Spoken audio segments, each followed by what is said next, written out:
That's great. That's great. Let me check in on him. Well, all the best with your panel. I know it's going to go very, very well. And it went very, very well last year. So Yeah, thank you. we're looking forward to learning even more from you. Yeah, of course. Yeah. No worries. We hope to have a lively discussion, engaging with the crowd. You know, Keith, I always told Richard and Dr. Kotaro, we are here to have fun.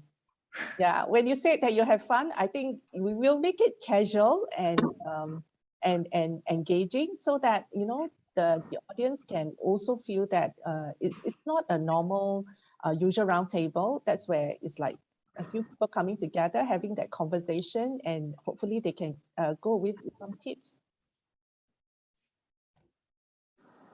Very true. Have fun. Yeah, have fun. Are we slowly letting people in because it's 2?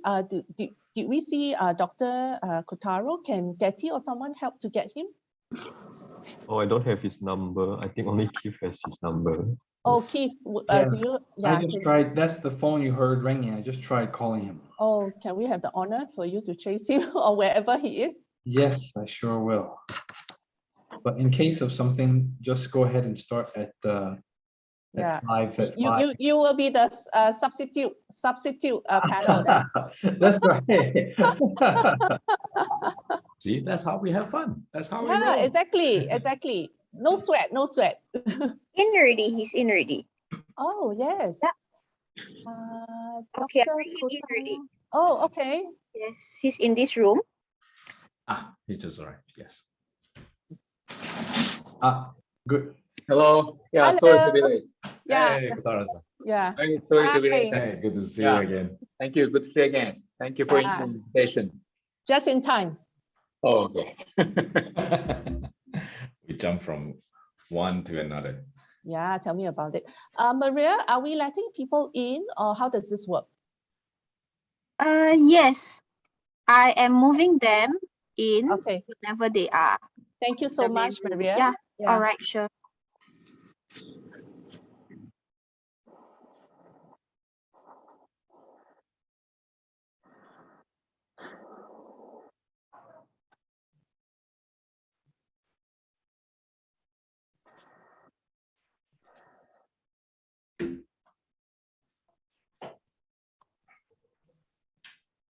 Dr. Kotaro, do you have a chance to go back to Japan? Not yet. Not yet, huh? But it's unfortunately closed. So yeah, I will touch upon that when you talk about Yeah. the Japan digitization. So that's Yeah. one of the reasons why Japan is so behind the digitization. So a lot of paperwork. Right, it's the paperwork. It's the I do paperwork. understand. Okay. Yeah, I can understand. Singapore, yeah, we need to learn more from Singapore. That's why they send you here. Yeah, that's right. Yes, yes. And trust me, there's a lot of tourists from here who would like to go to Japan. Of Yeah. course, we miss Japan. Yes, we don't want to miss you. But some of them cannot be patient, and they are now leaving for US, UK. So too bad. That's right. That's right.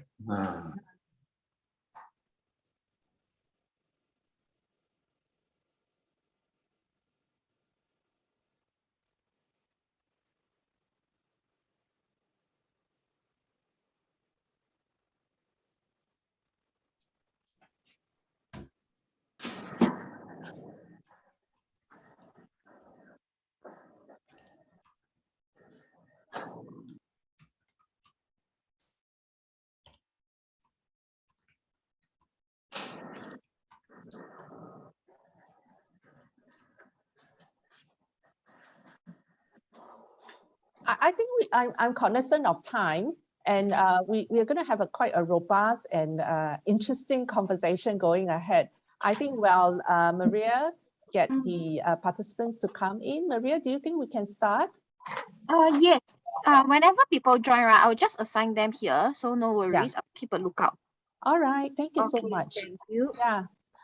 So good afternoon. Let us welcome the panelists, Mr. Richard Koh and Dr. Kotaro Tamura. Can each of you do a quick introduction of yourself? Let us start with Dr. Kotaro. Yes, I'm Kotaro Tamura. I'm currently an adjunct professor at Kuan School of NUS Public Policy School. And I'm running an executive education program for business leaders and policy makers to obtain and to explore the opportunity in Southeast Asia, plus China and India. And I'm also the Asia Fellow at the American Institute. And before coming to Singapore, I used to be a upper house member in the National Diet of Japan and parliamentary secretary for cabinet office in charge of the fiscal and economic policy and the Prime Minister Abe administration. Thank you so much. Thank you, Tamura. Can we get Richard to do a self-introduction, please? Happy to, Ching. And hi, everyone. Thanks for joining us here. My name is Richard Koh. I'm the Chief Technology here at Microsoft Singapore. So in my current role, I do engage quite a fair bit across the industry and all our stakeholders in all realms around the digital transformation and the technologies that Microsoft is investing in and building and shipping all around the world itself. It's really a great opportunity to be here together with you, especially around the topic around skills. It's certainly something that Microsoft has been very invested in over the past years as we entered into the pandemic itself, and looking at how we can scale this up across the world itself. So very exciting topic and happy to be here. Thank you. Thank you, Richard. So I'm Chin, the Director of Sandbox, the Innovation and Entrepreneurship Office in Ngee Poly. I'm moderating today's Senior Roundtable session. Welcome to the session where we will talk about can skills be skilled. Thank you for the introduction. So Richard and Kotaro, I was looking through my notes and realized that we had the same conversation last year on 9th December where, the FinTech Festival was pushed back by a month. It is timely for us to take stock and see what changes have we witnessed for the last 1 year while we transition from a pandemic to an endemic situation. Let me start off with Dr. Kotaro. According to OECD report, the Japanese market has traditionally been characterized by low unemployment and high employment rates, resulting in a labor market performance that is above OECD average. With the pandemic, it has hastened digital transformation and coupled with technological progress and aging population. I'm sure this will have impact on the supply and demand for skills. In your opinion, how is Japan solving this tricky issue of increasing difficulty for employers to find workers with the right skill sets and for adults to find jobs? Yeah, that's a huge challenge. At the same time, huge opportunity. I like the Singapore's project called Skills Future. So that's giving opportunity to train and update the skills for not only the business leaders and policymakers, but also, nationwide general public. So Japan is a bit behind catching up the current technology in many fields, and especially in the field of digitization. So, the reason why you asked me before, why you are not going back to Japan recently. The one of the biggest reason is that, Japan is behind the digitization. So, we cannot track the people's movement, and therefore we cannot give safety, security information for general public, using the digitization technology. And also, a lot of paperwork. If you want to go into Japan, even I carry a Japanese passport, I used to work for the Japanese government, but tons of paperwork needed to get into the country. Because, we still use the paper, seal, and fax machines. So that's the reason why I'm here. I'm here in Singapore. And recently, I launched with Professor Keith Carter of the School of Computing, providing a digitization transformation training to government officials in the local government. And it was, I think it was a big hit, and I think more to come. So, Japan is going well. Unemployment is low, partially because of the lifetime employment, partially because of the shrinking young population and aging society. I think it's okay, but we need to open our country more. Of course, right now and in the future as well.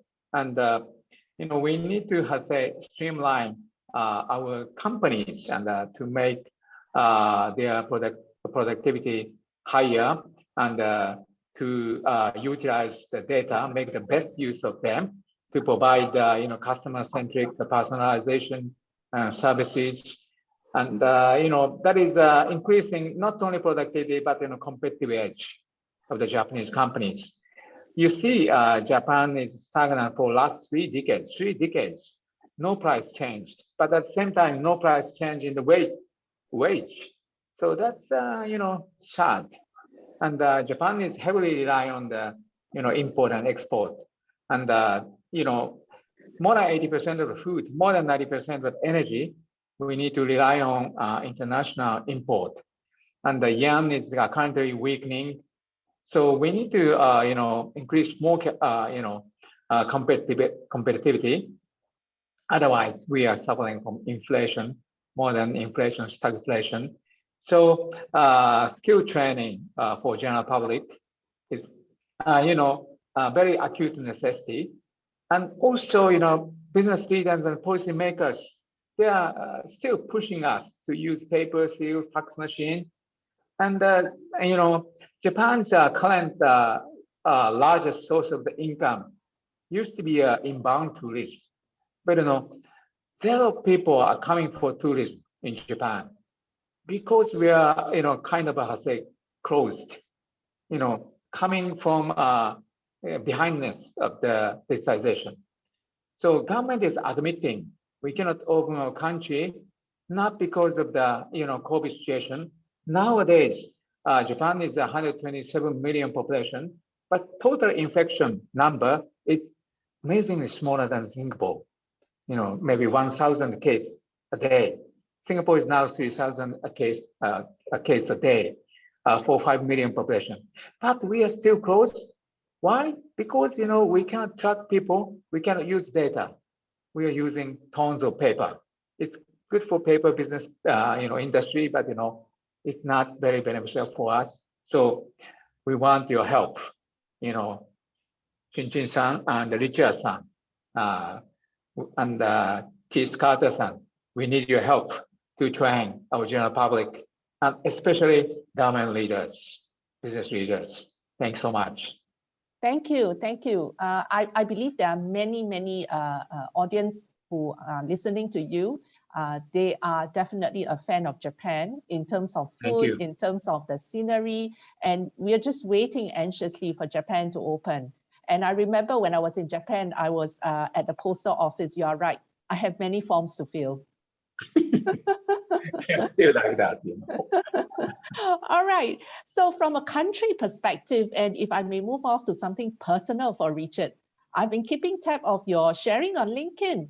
And recently you mentioned that after talking to business leaders, you seem to know the secret sauce of business transformation, which I find is so integral to the topic on skills. Would you care to share more, please, Richard? Sure, Ching, and that's a great question. I think when organizations or anybody contemplates digital transformation itself, I mean, the way we think of it is not one master move that helps with the transformation itself. It's actually a lot of small and medium-sized and big-sized activities and transformation across the whole entire organization itself. And I think one of the pieces I'd like to touch on 2 things. I think first of all is really the growth mindset throughout the company, especially with the leaders of the organization. And they are the ones that will really have to lead by example about that learning mindset that helps to drive these transformation.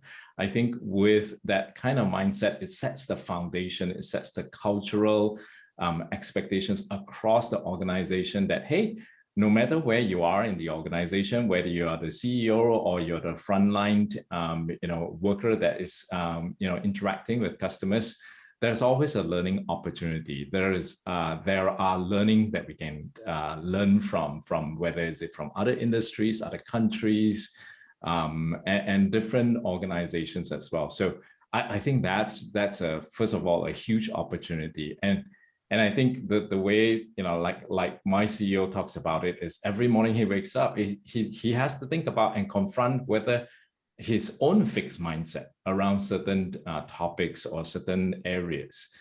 Because most of us will have that kind of bias, if you will. So we have to admit that there are some bits of that in us, and how do we then overcome that, gradually. And I think the other part of it is what we term as tech intensity.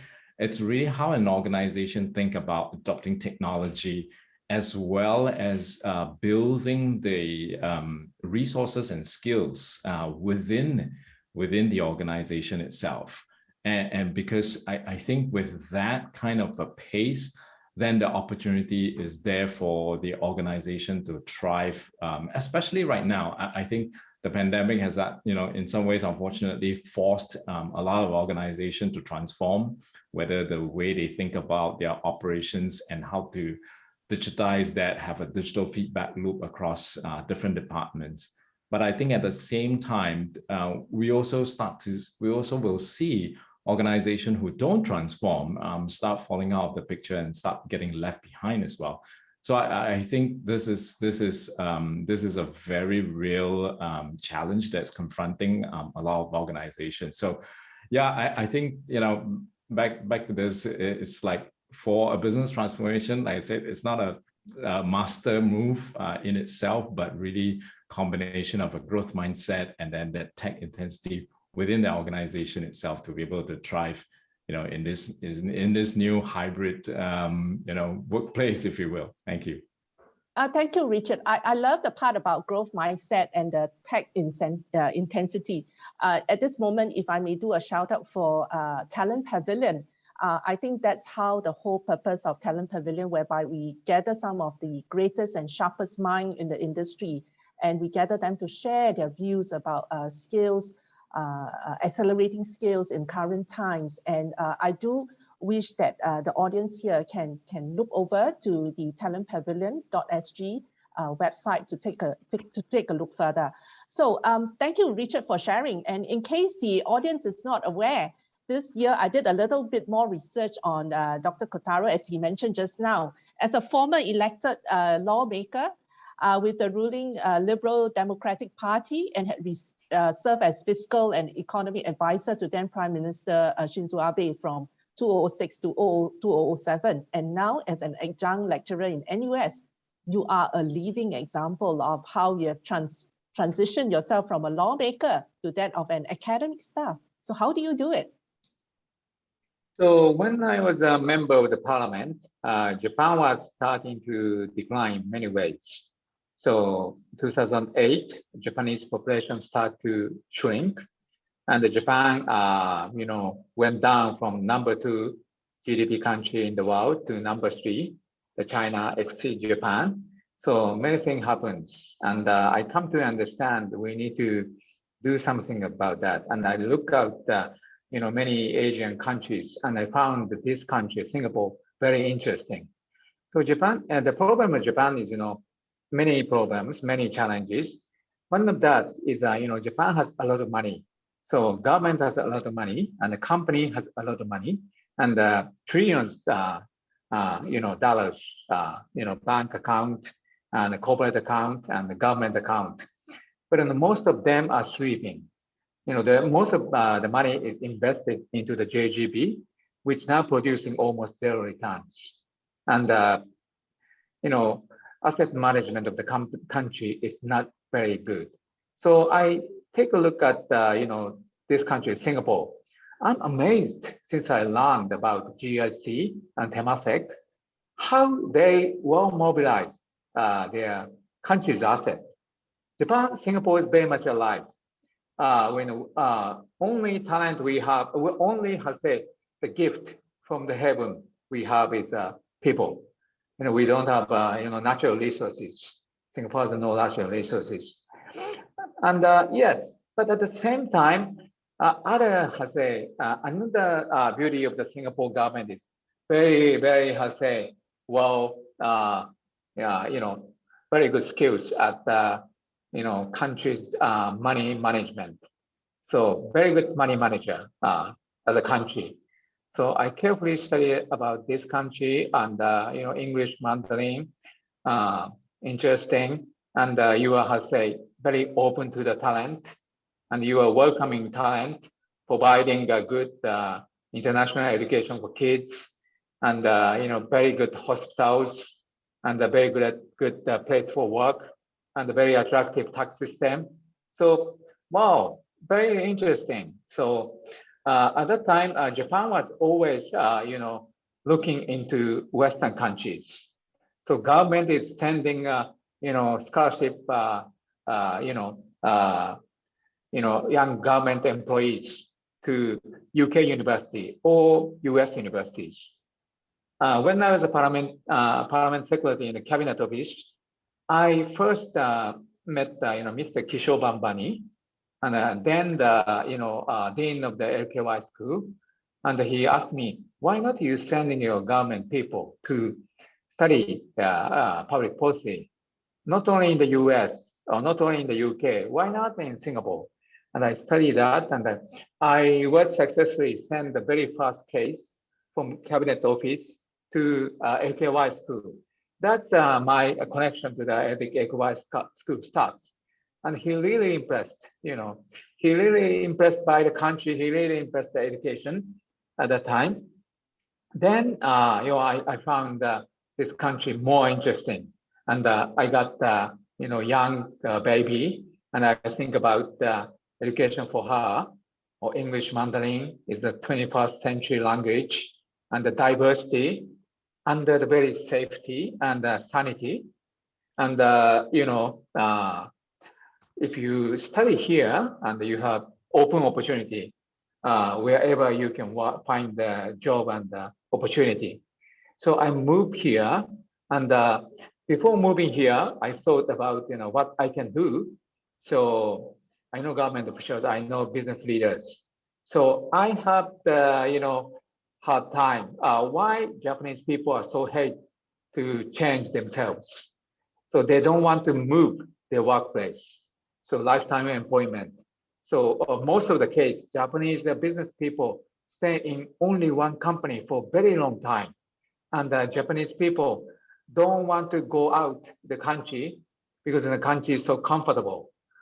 But shrinking and the aging and the stagnant, but they don't feel it because they don't know what's going on outside. Technological development, digitization, and the green technologies, many disruptions happening here. So I'm here now, design the course for the Japanese business leaders and public policy makers to come down to here and experience, what's going on here, and get the business intelligence, political intelligence, diplomatic intelligence here in Singapore, because Singapore can be a gateway. Because Japan itself is okay right now, but in the future, my kids' age, it shrink age, and opportunity will be much smaller.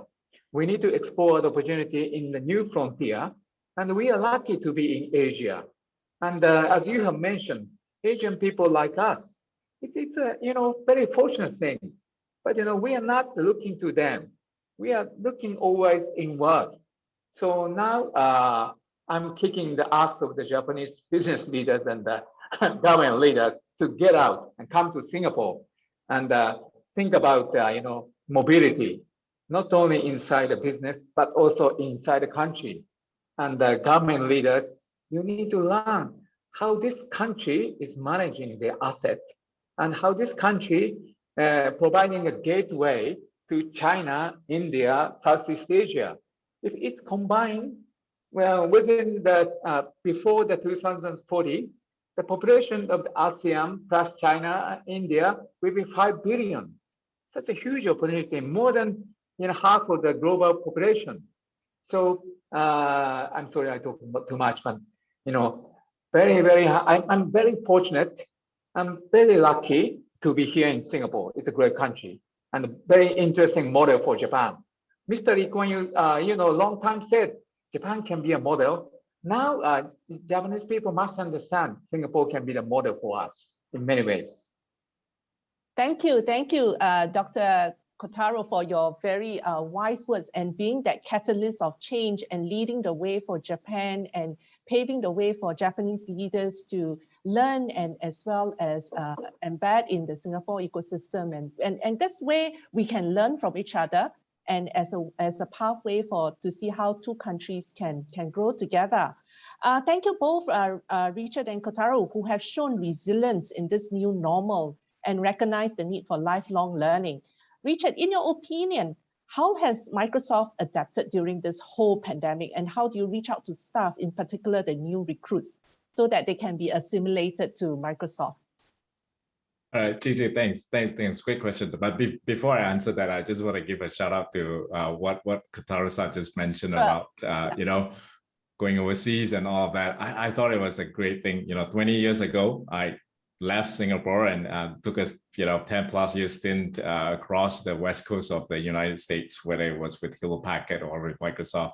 And I think it has been a very eye-opening experience. And we're in this talent virtual pavilion right now, and I'm sure there's a lot of you folks that are also contemplating some of these kind of move. It's a very personal kind of decision, but I think it's always beneficial when you take a stint overseas, leave the life, learn how to navigate through the lives. Is always great, and it's always great to have folks like Kotaro-san here amongst us. This is the kind of exchange that really helps to also for our learnings as well, our growth mindset, and really understanding how each of the different cultures has different challenges and things like that. So, back to your question, I think from our perspective, I think the cultural aspect of Microsoft having that growth mindset and underpinning that as the way we think about navigating through this pandemic itself, it was really to, first of all, have that empathy to understand that everybody's situation is different, every country's situation is different, and the just the diversity in the kind of situations that every individual face, whether you have young children at home to perhaps you're living alone by yourself to, with aged parents that you got to take care of. Those kind of situations has really come and surfaced to the forefront when we were navigating through this pandemic. So our leaders at the very beginning, at the onset, says we have to embrace extreme flexibility. And what I mean by flexibility is really flexibility in the way how individuals and teams think about how they want to accomplish their work. So we give that flexibility to the line managers to say, okay, let's say, for example, you're a team manager of 7 people, right? And perhaps you're used to coming into the office and having that face-to-face interaction. But with the pandemic, everybody went remote. How do we then conduct our work and still be able to accomplish our goals in a remote setting? And as some countries open up, let's continue to embrace that flexibility itself, because at the end of the day, it takes us some time to build some habits, and I'm sure a lot of us have built some habits of working from home, interacting from home, just like what we're doing right now. And we are still able to accomplish a lot through this kind of interaction itself. So it really proves that the human mankind is actually very adaptive, especially we have such a big, huge global event that's occurring right now. And it will still be like that for months to come. So the way we think about it is extreme flexibility and this whole hybrid workplace. And we have gone through quite a fair bit of experiences over the months. So, and all the policies that we set out for individuals and leaders of organization. So we decided to open source it and share it with the rest of the world. So you can, I don't have the URL handle with me, but handy with me right now, but If you look it up online, I think it's Hybrid Workplace or Guide for Leaders. We literally share the policies that we communicate with all our employees on how they can think about the hybrid workplace itself. And that's a way to also have the conversations with the broader audience and the different industries and countries that we operate in, so that we can also hear from different perspectives as well. And again, it comes back to this learning mindset about how each of these countries and each of the industries may have different challenges, and how we can help to them to adapt. But at the same time, having that empathy to understand that not necessarily everyone is able to do that. There are just some jobs, unfortunately, that has to be done in person on site itself. And there are some that can be done remotely as well. So I think having that flexibility is really the way to go, and it will be for some time to come. In fact, it's a very big talent attraction, if you will, especially when you hear in the news that there's going to be this great resignation that's coming place, where employees are really looking at workplaces that really identifies with their culture and can afford them the flexibility on how they want to balance their work and life. So this is something that we're closely monitoring, and I'm sure everybody should as well. And and look at some of this flexibility to help each of your organization to also attract talent and retain them as well. Thank you so much. I think, Richard, you just summarized it so well for us in terms of the extreme flexibility and adaptability. Even in this COVID, we have seen those overseas travels were being, borders were closed and students were not allowed to go for exchanges, and even the overseas so-called, we have similar to NUS Overseas College, we have a global entrepreneurial internship program. The students, upon reaching overseas, they had to be called back almost immediately when COVID struck. So you can imagine the disappointment that students have. However, I think the students have adapted. They will try to work for the company remotely. We have moved our hackathon online, and things like that. I think that's how we adapt and be flexible in current times. Thank you, Richard. Yeah, and Richard just shared with me just now when we were doing some informal discussion that Microsoft even hosted one of the biggest hackathon for their staff as well as the partners, also virtually. Yes, that's correct. Yeah, it's the world's largest private hackathon as we know it, with about sometimes 70 to 80,000 employees, wow, as well as customers, partners taking part over a period of 1 week. And it's 100% virtual. Wow, that's how we have adapted and move online, and we are not constrained by the pandemic, and life goes on.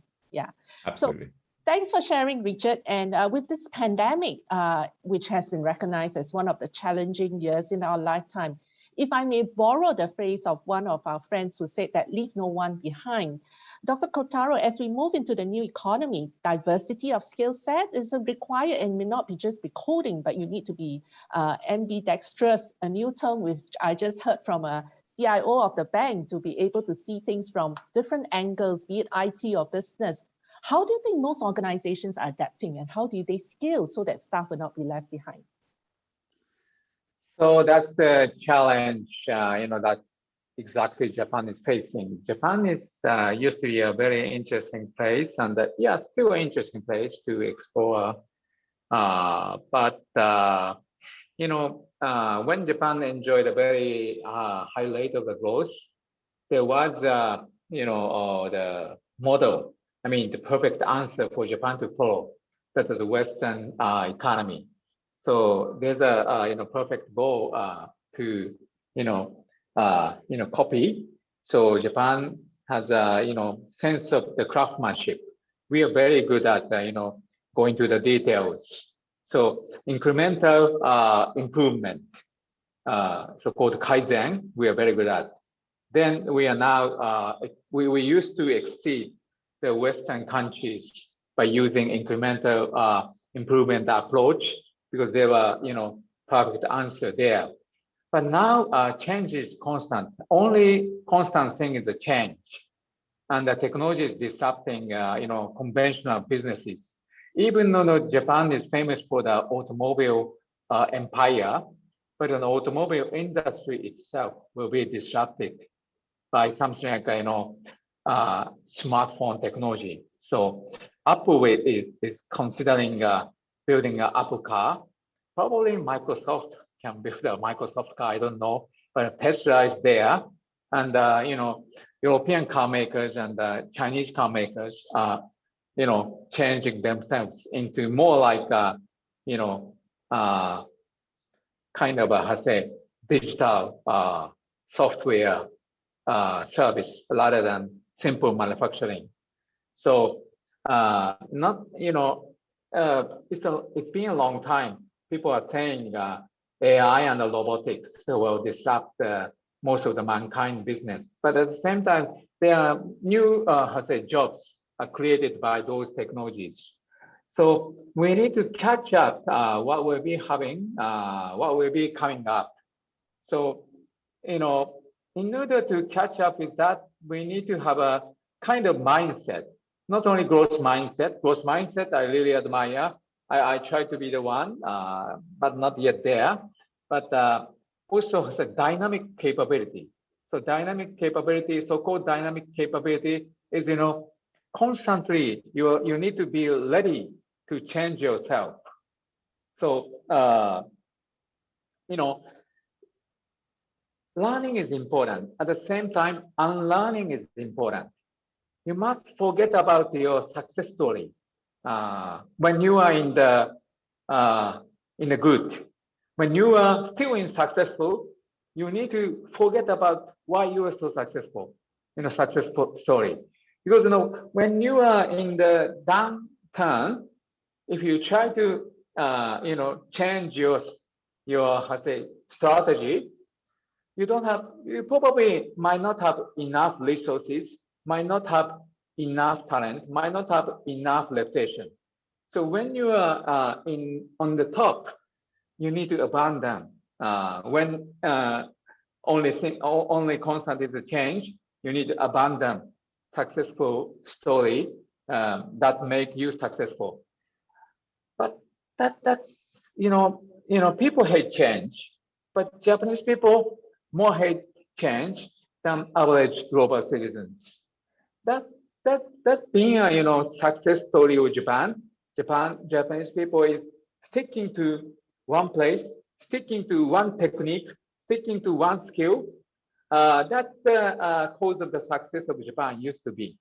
But now, when thing is drastic and constant, the success factor can be a killer to your success, future success.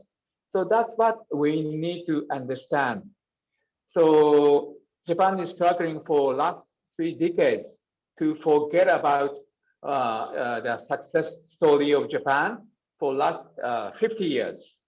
So we're still struggling, but COVID make case worse because Japan used to be said like a Galapagos, very insular place.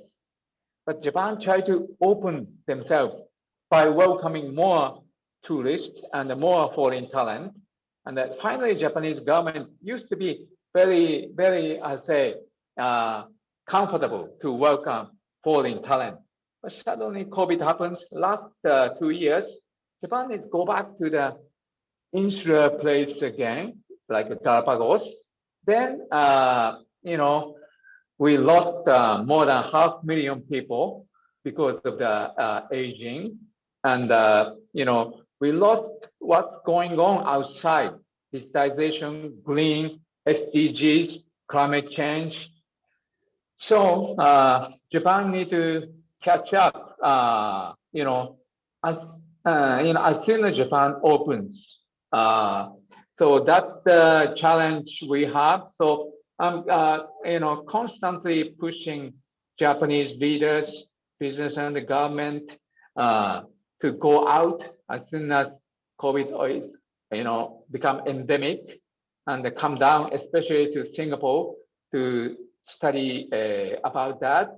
And luckily, as I have mentioned, I'm providing digitalization training to Japanese. I just started providing not only business intelligence, sharing, but also digitalization skill set and the mindset, training to Japanese government officials. And first round was quite successful. So more business leaders and more government leaders will join our program. Hopefully, then we try to make that more scalable and invite more people and try to establish bigger and wider bridge between Asia and Japan.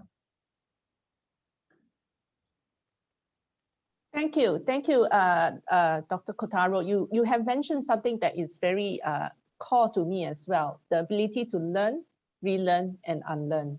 And we don't take the present status quo or whatever success that you have achieved in the past and use it as a template for the future. I think this pandemic shows us very well that whatever template that we have, it doesn't work anymore. Yeah, thank you for your sharing. Wow, as big organization like Microsoft, whereby you're also expected to make IT available to as many people as possible. Richard, if you may give us an update on the initiatives launched by Microsoft. I recall last year we did mention about this to help 25 million people worldwide to acquire digital skills. Perhaps you should have some collaboration with Dr. Kotaro and see how we can do that outreach to Japan. Oh, absolutely, absolutely. I'd love to do that. So that's definitely. But yeah, Ching, you brought up a great point. Yes, I think when the onset of the pandemic itself, and even before the pandemic, we've always recognized that skilling is a very important important aspect of any economy all around the world itself. And the headline news is good news. We've helped more than 25 million people. I think it's we last talked about it was about 30 million or so all around the world. And a lot of it has to leverage some of our platform, for example, LinkedIn and GitHub, for example. And those are very great platforms. I mean, LinkedIn is a professional platform where a lot of job seekers as well as employers are on it. And at the same time, when we think about skilling itself, a lot of the folks took advantage of different courses offered by LinkedIn or Microsoft Learn, acquiring new skills. And there we have been able to help to connect not just people with new skills, but also job opportunities around the world as well. And that has really helped. And we've talked about some of the progress. If you go up to, I think it's, I believe the website is news.microsoft.com/skills. You'll be able to see some of the progress that we've made there, and also some of the assets and assets or sites that you can leverage individually or as an organization as you think about it. Whether is it your government or nonprofits, job seekers, that's a great resource for doing that. Now, here locally, I think it's also interesting that we took that model and continue to expand it, even here in Singapore as well. We work with, for example, with Grab, and started work inside Grab Academy. And it was expanding some of this digital skills and literacy to the Grab partners as well, whether is it the delivery folks, and some of them have actually took advantage of that and transitioned into new roles and new jobs based on some of that new skills that they picked up itself. And then together with Digital Industry Singapore, DISG, IMDA, as well as Skills Future, we also created this program called Get Ready SG. So it's a national skilling initiative. And really it was to close the gap between people acquiring new skills as well as employability. And what we did was that we connected to our customers and partners who are looking for talent, and then to this side of the equation of folks who have just landed new skills, and in some ways help to matchmake them. And I think the way we think about that is that not just acquiring the new skills, but landing into new meaningful roles that can take advantage of some of these new skills that folks have learned. So hopefully with every little effort, we're filling up the demand especially for tech skills. I think whether it's software development, cybersecurity, artificial intelligence, machine learning, you hear it, it's in a lot of demand from a lot of organizations right now. So, and that's one of those efforts that we're doing. And the other part of it is we also had this Let's Skill Up program, and that's really targeted at our partners and our customers, especially the SMEs who are really looking at transformation themselves. And as we know, SME forms a very large part of our economy and employs a lot of our people as well. So having them to digitize and really learn about some of these latest advancement in digital technology to help with their operations, also in some ways help to attract talent into some of these SMEs as well. So we've made great progress, but certainly the work is never done, and we continue to push forward on this. Thank you, Richard. I think that's a very good summary and good work that Microsoft is doing in this space. I think Singapore has been lauded as one of the very forthcoming countries in terms of upskilling its workforce through Skills Future Singapore. Even in the banking sector, we have the Institute of Banking and Finance, whereby we literally leave no man behind in terms of upskilling. And where possible, I'm so happy to hear that, Richard, you have even partnered with Grab and you give them another life skill which they can transition to. A recent course which I did together with the industry is I even have a chance to interview a lady. Her name is Andrea, and she happens to be from the construction industry. And because of she participated in a hackathon by DBS, it's called Hack to Hire, and she managed to transition to be a front-end developer at DBS. So that's some of the very amazing stories that I have heard in this current pandemic situation, that learning literally never stops. Right? At this juncture, may I invite my colleague to play us a video to showcase the course that was just launched, whereby we wanted to give every man in the street to know about the basic of financial technology. So if I may invite Sakina to play the trailer video, then I can share more later. Yeah. Over to you, Sakina. Sure. Thanks, Ching.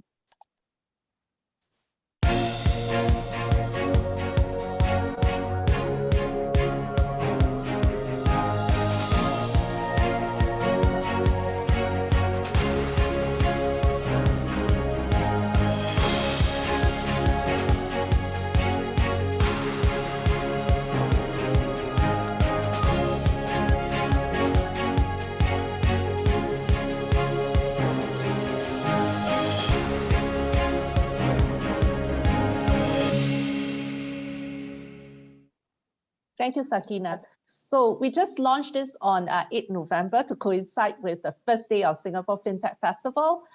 We call it the FinTech for Good, whereby we want to make FinTech available to all sectors of the economy, be it students, be it mid-career transitioners. So we gather quite a number of financial institutions, FinTech companies, as well as individuals to share their stories. So feel free to log on and find out more about the course. So as the pandemic unfolds, Singapore recognized it has to move fast to help the workforce to stay relevant. What do you think are the skill sets that are most in urgent need now, and any change from last year's list? So maybe I invite Dr. Kotaro, that you can share with us first.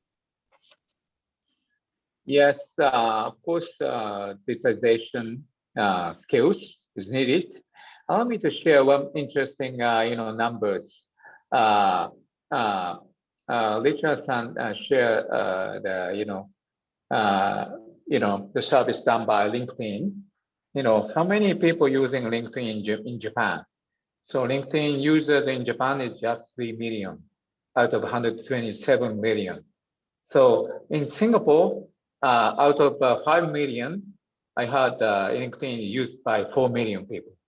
So more people in Singapore is using LinkedIn in Japan. So Richard-san, you have a huge opportunity in Japan. Absolutely. Only 3 million using LinkedIn. And in addition to the service done by LinkedIn, I want to collaborate with LinkedIn. Actually, the Asia Pacific head of the LinkedIn is coming to my program as a lecturer for Japanese business leaders, how to make the most use of the LinkedIn. So I'm helping your company in some way.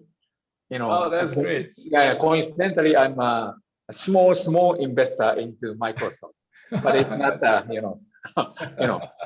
So if you're coincidence. collaborating with Fion, that's great. Yeah. Yeah, but and also as Shinjin-san mentioned, skills future. That's also very, very interesting project. So no one will be behind. That's the philosophy of the digitization. So it's not only about kindness, no one will be behind, but also opportunity for the digitization. More data you can get, you can use, you can produce a better service. So you shouldn't leave anyone behind. You should involve more senior people. In Japan, a number of seniors is the largest chunk of the people in Japan. So those are very important customers. But unfortunately, they are not using smartphones. They are still using push phone for the cellular phone. So they cannot get enough data because they have most of the money. They are the most important customer, but most of the Japanese companies and the government are not accumulating very important data from them. It's not only about the device, but also it's about updating the skill set. So, I come to learn that you have a very interesting scheme called the Go Senior. You are teaching senior people the digitization skill set, how to use the smartphone, how to use the Zoom, how to set up a delivery service on your phone if you are the hawker center store owner. So that's fantastic. We have so many Japanese seniors still working. Japan, many people work until they die. So they are running small papa mama shop, small restaurant, small retail shops, but they are not making the use of the data. Especially the best customer is the senior people. So we need to train senior people like Go Senior project. So now I start to collaborate with the Skill Future project. They want to, they say they want to internationalize. They want to, develop their program to other countries, and they are doing something like that in Philippines or Indonesia. They say, why not Japan? So language is no more barrier. So Japan is a huge market. So untapped market for digitization. Many skill sets we Japanese have to learn, but first thing we need to learn at this moment is the digitization skill set, especially for senior. So I want to import such a project like Go Senior and the Skills Future, not only business leaders or policymakers, but for general public, especially for seniors. Senior is the largest market in Japan and the most lucrative market in Japan. Thank you, Dr. Kotaro. And in fact, at the Talent Pavilion, the Skills Future Singapore, as well as IMDA, who runs the Go Senior program, they are supporters of the Talent Pavilion. We are definitely going to bring this back to them. And I love this, how this roundtable is going about, whereby Richard immediately can see collaboration or business deals that can be done together with Dr. Kotaro. Yeah, over to you, Richard. Yeah. Yeah. So Kotaro-san, I'm heading to Japan. Oh, why not? Yeah. Let's go together. Yes. Yeah, we need to go through a lot of paperwork. Yeah, a lot of paperwork. No, I think it's interesting that you brought this up, right? Like, look, the seniors market is a very big and lucrative market in Japan itself, and I think sometimes this is some things that through these kind of roundtables we get to learn as well, and really understand that, hey, the market is not the same everywhere. It doesn't have to be just consumer shopping services and all that. There are many different generations of consumers that you're looking at, and each one of them has different needs. And if folks put together their heads together and figure out maybe some of the products and services that can be adapted in Japan itself. Guess what? There's still a lot of other countries that are unfortunately also aging in some ways. Then some of that learnings can actually be taken to other markets and other countries as well. It's a huge opportunity. In fact, while you were talking about it, I was like, okay, there should be a few business ideas that's coming up. And I think you're absolutely right. That market itself, like you said, is lucrative. And at the same time, I think it's really for us here to really learn about it and really think about, how we can adapt to different markets in that way. So yeah, I love that point that you brought up. So this is very interesting. Richard, we are approaching the end of the roundtable, but I do see that there's a question that is asked by Don Yam in the chat. Maybe digital transformation is conveying more unrealistic expectations. Do you think using digital evolution will be better to convey the actual speed of change? What do two of you think? Kotaro-san, you want to go first, or? Please, after you. Okay. Yeah, Don, I think great question. Yeah, sometimes, unfortunately, I no disrespect to my marketing colleagues. Sometimes it's a little bit of that slogans and marketing terms that's going on, whether is it transformation or evolution itself. I think the crux of or the substance of it is really that organization, countries, societies are really looking at leveraging some of these technologies to really serve whether their customers or their citizens better. In all honesty, technology should just disappear into the background. It should not be the main focus itself. At the end of the day, what are the products and services that really makes a difference? Whether is it for the customers or for the students, that is the most important thing. Technology is in many ways just a good tool and enabler to be able to help facilitate that. And as technology advances, we look, as a human race, we look at how we can exploit it to better, whether is it better our health, better our society, cure the planet. I think, with COP26 in the background, I'm sure that's a huge topic that's on a lot of people's mind as well. And technology will play a very important part in solving the climate crisis. So yeah, that's my take on it. Doesn't matter on the term, but I think it's going to be important. Kotaro-san, over to you. Sorry. Yeah. Allow me to answer this question from a different angle. I had a very interesting conversation with one of the experts of the cybersecurity. So he's now getting more business because of the digitization. So dark side of the digitization is cybersecurity issues. So he said why he was in the special force in the U.S. Army, tried to hunt down the Osama bin Laden.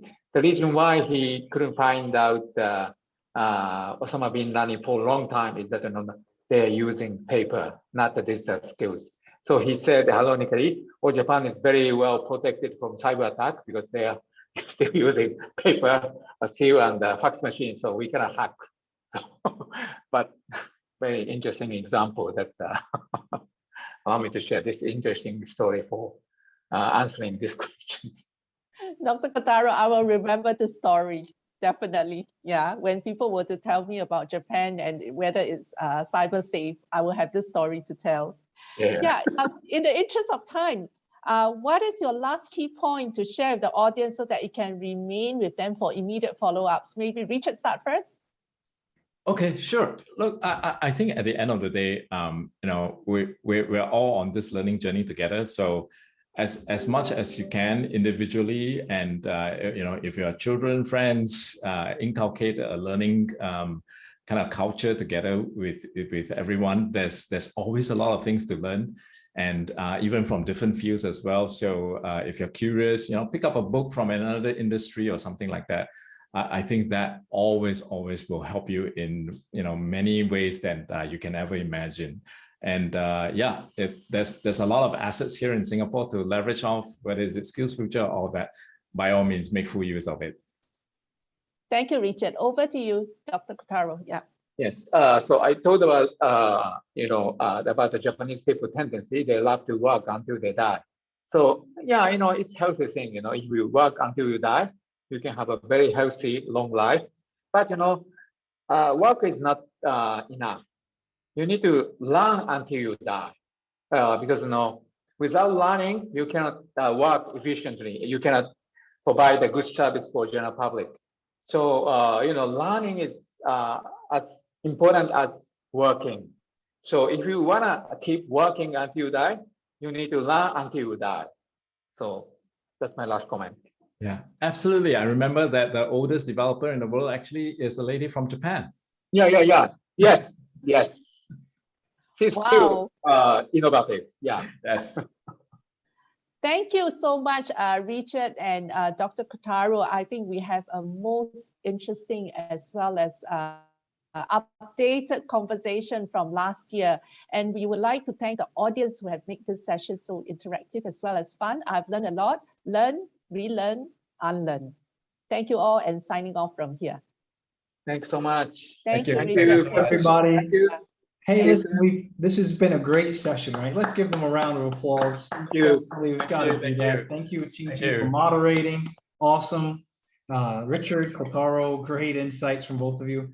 Hey, everyone, can we get a picture here real quick as well? Of course. Yeah. Let's. You could turn on your campers as well. And Sue is with us. Yeah. Yes, come on into. Hi, everyone. Hi, Richard. Hi, Kotaro. Very nice to meet you. Hey, Sue. All right, we're going to take a quick picture here in just a few seconds. So we'll count down from 8, 7, 6, 5, 4, 3, 2. We've got a couple more coming in. Great. 1. Here we are. Let me take a few shots. 1, 2. Kotaro has thumbs up. 3. Go ahead. Thumbs up. Great. I got a few shots there. Wonderful. Thanks again. Thank you. Please share it with me. Thank you.